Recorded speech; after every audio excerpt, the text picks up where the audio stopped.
জন্ম নিয়ন্ত্রণ জায়েজ আছে কিনা সঠিক নিয়ম বললে উপকৃত হব। গাছের মেহেদি পাতা কি পায়ের নখে দেওয়া যাবে? অনেক জায়গায় লেখাটা দেখেছি ফু দিয়ে মোমবাতি বন্ধ করলে দারিদ্রতা আসে, এটা কি সঠিক? আজানের সময় পেশাব পায়খানা করা যাবে কিনা? স্বপ্নদোষ এটা হয়েছে কিনা আমি শিওর নই বা মনে নেই, তাহলে কি করা দরকার? 4 রাকাত সুন্নত নামাজে প্রত্যেক রাকাতে সূরা ফাতিহার পর কি সূরা মিলাতে হবে? বাতের ব্যথার জন্য এক জাতীয় পাথরের মতো দেখতে এক প্রকার বস্তু লাগানো ব্রেসলেট যা হাতে ব্যবহার করা হয় আবার পায়ে কালো রাবারের মতো ব্যবহার করা হয়, সম্পর্কে হুকুম কি? বাচ্চারা অনেক সময় নিজের ছায়ার সাথে খেলা করে, এদিকে কোনো ক্ষতির সম্ভাবনা আছে? অজু করে ফেরার পথে পুরুষ লোকের সাথে দেখা হলে বা কথা বলতে হলে তারপর নামাজ হবে কিনা নাকি আবার অজু করতে হবে? প্রিয় দর্শক, ইতিমধ্যে যে সমস্ত প্রশ্ন আমাদের সামনে চলে এসেছে তার মধ্যে থেকে প্রথম যে প্রশ্নটি আমি দেখতে পাচ্ছি তা হলো, কাজী রিয়াদ আপনি জানতে চেয়েছেন বাচ্চারা অনেক সময় নিজের ছায়ার সাথে খেলা করে, এদিকে কোনো ক্ষতির সম্ভাবনা আছে? না, বাচ্চারা নিজের ছায়ার সাথে খেলা করলে এর জন্য বিশেষ কোনো ক্ষতির কথা আছে বলে আমার জানা নেই। শারমিন আখতার আপনি জানতে চেয়েছেন স্বপ্নদোষ এটা হয়েছে কিনা আমি শিওর নই বা মনে নেই, তাহলে কি করা দরকার? শুধু স্বপ্নে দেখেছেন কিন্তু কোনো ভিজা বা স্বপ্ন দোষের মাধ্যমে বীর্যপাত হয়েছে এরকম কোনো আলামত যদি আপনি না দেখেন তাহলে সেক্ষেত্রে আপনার গোসল ফরজ হয়নি। আপনি স্বপ্নে দেখেছেন বীর্যপাত হয়েছে, বাস্তবে বীর্যপাতের কোনো আলামত যদি খুঁজে না পান তাহলে আপনাকে গোসল করতে হবে না। মেহনাজ পারভিন আপনি জানতে চেয়েছেন অনেক জায়গায় লেখাটা দেখেছি ফু দিয়ে মোমবাতি বন্ধ করলে দারিদ্রতা আসে, এটা কি সঠিক? এটি কুসংস্কার। ফু দিয়ে মোমবাতি বন্ধ করা জায়েজ নয়, ফু দিয়ে মোমবাতি বন্ধ করলে দারিদ্রতা আসে এরকম কোনো বিশ্বাস রাখা জায়েজ নেই। দারিদ্রতার সাথে এগুলোর কোনো সম্পর্ক নেই, এগুলো কুসংস্কার, এমনটি বিশ্বাস করা যাবে না। এটি বিশ্বাস ছোট শিরকের অন্তর্ভুক্ত হবে। বরং ফু দিয়ে মোমবাতি নেভাতে গেলে যদি আগুন ডানে বামে ছড়াতে পারে সে ভয় থাকে তাহলে ফু দিবেন না, হাত দিয়ে নেভাবেন, সেটি ভিন্ন বিষয়, কিন্তু এর কারণে দারিদ্রতা আসে এরকম কথা সঠিক নয়। সফিবুর রহমান আপনি জানতে চেয়েছেন সুন্নত পদ্ধতিতে গোসল করার জন্য প্রথমে ওযু করলাম, তারপরে সারা দেহে সাবান মেখে গোসল করলে আবার কি ওযু করতে হবে? না, এরপরে আর ওযু করার প্রয়োজন নেই। অনেক উলামায়ে কেরামের মতে লজ্জাস্থান সরাসরি স্পর্শ করলে ওযু ভেঙে যায়। তাদের মত অনুযায়ী আপনি লজ্জাস্থান, এমনিতে গোসলের সুন্নাহ পদ্ধতি হলো যে আগে লজ্জাস্থানে কোনো ময়লা নাপাক থাকলে সেগুলোকে আগে ভালো করে ধুয়ে ফেলা, এরপরে পুরো শরীর ধোবেন, তাহলে সেক্ষেত্রে আর লজ্জাস্থানে সরাসরি স্পর্শ করবে না। তবে লুঙ্গি ইত্যাদির মাধ্যমে স্পর্শ করলে কারোর মতেই ওযু ভঙ্গ হবে না। মিতা নাহিদা আপনি জানতে চেয়েছেন কিছুদিন আগে আমার বাচ্চা হয়েছে, বাচ্চা হওয়ার কতদিন পর আমি নামাজ পড়তে পারবো বললে উপকৃত হবো? বোন মিতা, বাচ্চা হওয়ার পর ব্লিডিং যতদিন চলবে ততদিন আপনি নামাজ পড়বেন না, ব্লিডিং শেষ তখন থেকে আপনি নামাজ পড়বেন। এটাকে নেফাস বলা হয়।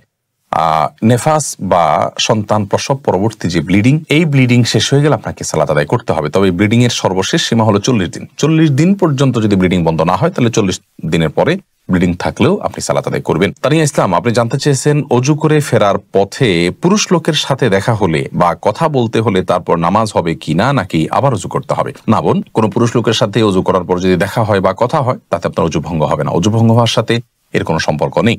কেউ যদি অজু করার পর কোনো পুরুষের সাথে অন্যায়ভাবে দেখা দেন, হারাম ভাবে দেখা দেন, হারাম কথা বলেন, তাহলে ঠিক গুনার কারণ হবে, ভিন্ন কথা, কিন্তু এর ফলে অজু ভঙ্গ হবে না।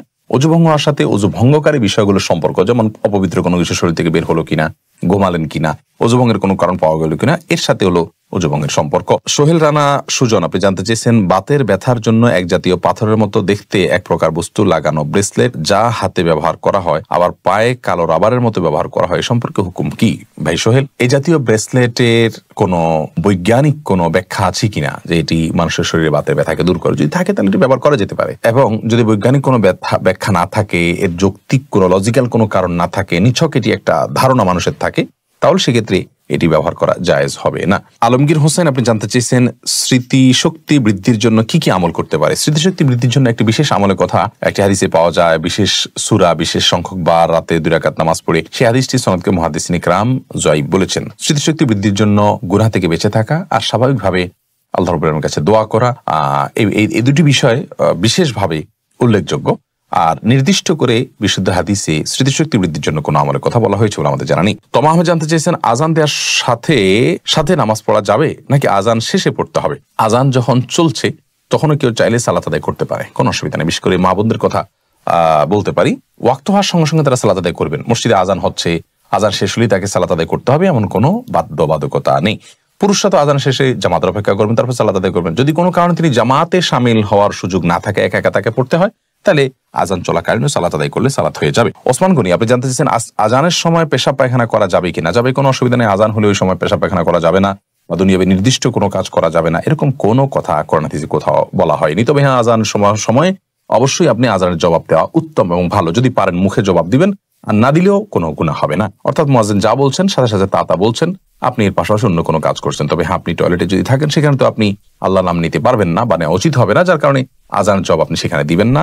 অর্থাৎ এক কথা, আজানের সময় টয়লেটে কেউ থাকলে টয়লেটে থাকতে পারেন, পেশাব পায়খানা করতে পারেন বা অন্য যে কোনো কাজ করতে পারেন, কোনো প্রকার নিষিদ্ধ নয়। এমন কোনো কাজ যদি করেন যেখানে থেকে আজানের মুখে জবাব দিতে পারছেন তাহলে জবাব দিবেন, সেটি সওয়াবের কাজ, আর না পারলে দিবেন না। এমনি সোহাগ ইসলাম জানতে চেয়েছেন 4 রাকাত সুন্নাত নামাজে প্রত্যেক রাকাতে সূরা ফাতিহার পর কি সূরা মিলাতে হবে?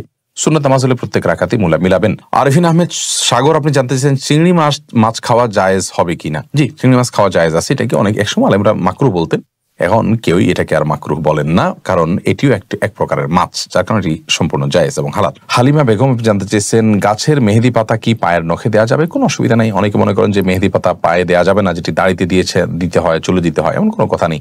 তেলও তো দাড়িতে চুলেতে দিতে হয়, মাথা পানিও তো আমরা মাথায় দিই, সেটা আবার পায়েও দিই। অতএব এটা কোনো কথা নেই, এমন কোনো কথা নেই যে মেহেদি পাতা পায়ে দেওয়া যাবে না, নখে দেওয়া যাবে না। ইসরাত আলিজা আপনি জানতে চেয়েছেন শরীরে কোনো অংশে ব্যান্ডেজ লাগানো থাকলে ফরজ গোসল হবে কিনা? যদি কোনো অংশে ব্যান্ডেজ লাগাতে হয়, ব্যান্ডেজ খোলাটা তার জন্য ক্ষতিকর হয়, অসুবিধার হয়, তাহলে সেক্ষেত্রে যে অংশে ব্যান্ডেজ লাগানো আছে ওই অংশ বাদে বাকি অংশে আপনি পানি ঢেলে যদি ধৌত করেন আর ব্যান্ডেজের উপরে শুধু ভিজা হাত দিয়ে মুছে নেন, তাহলে আপনার গোসল হয়ে যাবে।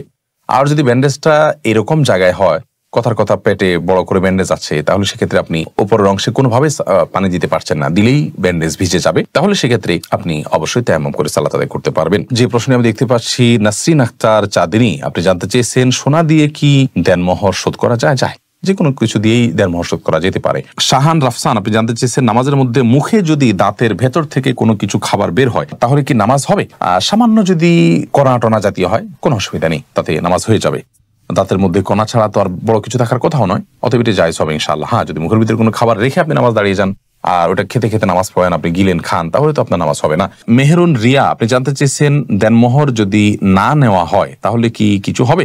না, দেনমোহর যদি আপনি গ্রহণ না করেন আপনার স্বামীর কাছ থেকে, ধার্য হতে হবে, আপনি নিলেন না, তাকে ক্ষমা করে দিলেন বা মওকুফ করে দিলেন, তাকে দায়মুক্ত করে দিলেন, তাহলে সেটি কারণে আপনাদের বৈবাহিক সম্পর্কে কোনো প্রকার অসুবিধা হবে না। আল্লাহ তাআলা কোরআনে কারীমে বলেছেন যদি মেয়েরা দেনমোহরের ব্যাপারে কোনো ছাড় দেয়, স্বামীকে কোনো অংশ ছাড় দেয়, তাহলে স্বামীদেরকে আল্লাহ তাআলা বলেছেন ফাকুলুহু হানি আম্মারি, তাহলে সেটা তোমরা সন্তুষ্ট চিত্তে খেতে পারো, ভোগ করতে পারো, তোমাদের স্ত্রী তোমাদেরকে ছাড় দিলে।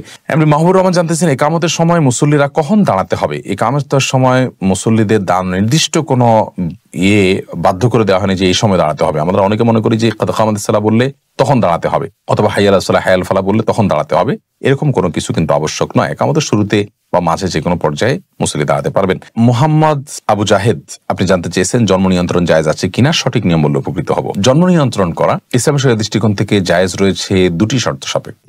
প্রথম শর্ত হলো সন্তান জন্ম নিলে সে কি খাবে বা তাকে আমি কি খাওয়াবো, এই মুহূর্তে আমার উপার্জন নেই, অথবা এই মুহূর্তে তার জন্ম হলে আমি অর্থ কষ্টে ভুগবো, এরকম শঙ্কা থেকে জন্ম নিয়ন্ত্রণ করা জায়েজ নাই। কারণ আল্লাহ রাব্বুল আলামিন কোরআনে কারীমে বলেছেন লা তাকতুলু আওলাদাকুম খাশিয়াতা ইমলাক নাহনু নারযুকুহুম ওয়া ইয়াকুম, তোমরা তোমাদের সন্তানদেরকে কি খাওয়াবে এই চিন্তা থেকে হত্যা করে ফেলো না, কারণ আমি তাদেরকে এবং তোমাদেরকে উভয়কে রিজিক দান করব। অতএব রিজিকের ভয়ে জন্ম নিয়ন্ত্রণ করা জায়েজ নাই। যদি কেউ এই চিন্তা থেকে জন্ম নিয়ন্ত্রণ করে যে আমার স্ত্রীর স্বাস্থ্যগত দিক থেকে তিনি এখন সন্তান জন্ম দেওয়ার জন্য ফিট নন, অথবা ডক্টর নিষেধ করেছেন যে এত বছর পর্যন্ত তার সন্তান ধারণ করা উচিত হবে না, অথবা এমন কোন জায়গায় আছেন যেখানে আসলে এই মুহূর্তে আরেকটি সন্তান হলে সেটাকে লালন পালন করা কঠিন হবে, বা একটা ছোট সন্তান আছে মায়ের দুধ খাচ্ছেন, আরেকটা সন্তান আসলে মায়ের জন্য লালন পালন করাটা টাফ হয়ে যাবে, সেরকম লোকজন নাই, অর্থাৎ পারিপার্শ্বিক কারণে যদি জন্ম নিয়ন্ত্রণ করা হয় সেটা জায়েজ রয়েছে। দ্বিতীয় শর্ত হলো যে যদি স্থায়ীভাবে না করা হয়, অস্থায়ীভাবে করা হয়, সে অস্থায়ীটা 2 বছর 4 বছর 6 বছর 10 বছর পর্যন্ত হতে পারে, সমস্যা নেই। যে অস্থায়ী বা জন্ম নিয়ন্ত্রণ যদি করা হয় এবং রিজিকের ভয় ছাড়া অন্য কোনো কারণে জন্ম নিয়ন্ত্রণ করা হয় তাহলে সেটি জায়েজ রয়েছে। দাসীর সাথে সহবাস জায়েজ হলে টাকা দিয়ে পতিতালয়ে গেলে কি গুনাহ হবে? কারণ তখন তো সাময়িক সময়ের জন্য দাসী কেনা হয়। অত্যন্ত আফসোসের বিষয় যে প্রশ্নকর্তার দাসী সম্পর্কে ধারণা নাই। কৃত দাসী, সাধারণ দাসী না, কৃত দাসীর সাথে সহবাস করা জায়েজ আছে, স্ত্রীর মতো আচরণ করা জায়েজ আছে। কার জন্য? ওই কৃতদাসীর যে মালিক তার জন্য। কৃতদাসীকে তিনি মনে করেছেন কৃতদাসী মানে হলো বাসার কাজের লোক, নাউযুবিল্লাহ।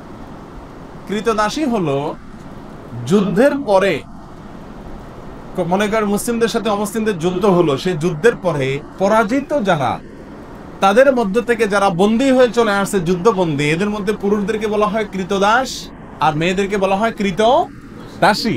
তাহলে যুদ্ধবন্দী হিসাবে গ্রেপ্তার হয়ে কোন একটা পক্ষের হাতে না আসলে তাকে কৃত দাসী বলা। যদি একটা লোক কাজের লোক হয়, কাজের বুয়া হয়, হ্যাঁ, পুরুষ হোক মহিলা হোক, সে কখনো কৃতদাস কৃতদাসী না। কৃত দাস কৃতদাসী যাকে ক্রয় করা হয়, বিক্রয় করা হয়, এ অপশন আছে। এখন কৃতদাসী যদি যুদ্ধবন্দী হিসাবে আসে, যে ব্যক্তির মালিকানায় আসবে, অর্থাৎ যোদ্ধাদের মধ্যে যে বন্টন করা হবে যুদ্ধলব্ধ সম্পত্তিতে, যার ভাগে পড়বে সে তার মালিক। সে চাইলে তাকে রাখতে পারে, চাইলে তাকে বিক্রিও করে দিতে পারে। এ হলো কৃতদাস দাসী সম্পর্কিত সংক্ষেপে কথা। এখানে কৃতদাসীর সঙ্গে সহবাস করাকে ইসলাম এলাও করেছে কেন? এটা নিয়ে আমাদের নাস্তিক ভাইদের বা নাস্তিক বন্ধুদের প্রশ্নের কোনো শেষ নেই। তারা বলে, হ্যাঁ, একজন কৃতদাসীর সাথে ইসলাম সহবাস করাকে কিভাবে বৈধ করেছে? কেন বৈধ করেছে আমি সংক্ষেপে শুধু বলতে চাই।